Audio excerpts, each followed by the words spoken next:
అన్వర్దీ comparison.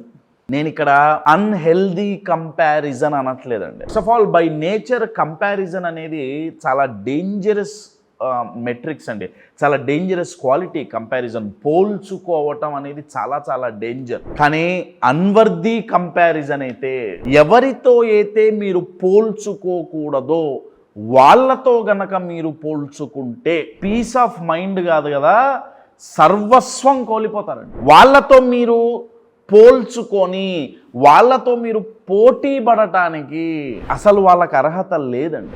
ఎవరికైతే మనతో పోల్చుకునే హక్కు లేదో వాళ్ళతో పోల్చుకోవటం వల్ల ఏమైపోతుందంటే మన దగ్గర ఉన్న ఎన్నో మంచి క్వాలిటీస్ కావచ్చు, పాజిటివ్స్ కావచ్చు, మన దగ్గర ఉన్న ఎంతో స్ట్రెంగ్త్స్ కావచ్చు, మనం సాధించిన విజయాలు కావచ్చు, వాళ్ళతో పోల్చుకోవటం వల్ల ఇవన్నీ జీరో అవుతాయండి.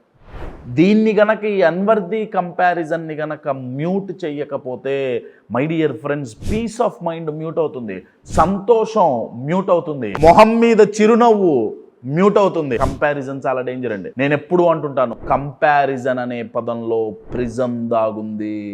మనల్ని మనం అర్హత లేని వాళ్ళతో పోల్చుకుంటే మానసికంగా మనల్ని మనం జైల్లో పెట్టుకున్నట్టే. ఏది చేయాలన్న అర్హత ఉండాలి కదండి. ఇది ఎట్లుంటుందంటే ఇండియా పాకిస్తాన్తో పోల్చుకున్నట్టు ఉంటుంది. వాళ్ళు పోల్చబడటానికి అర్హులా చెప్పండి కదా. ఇండియా ఎక్కడుంది, పాకిస్తాన్ ఎక్కడుంది?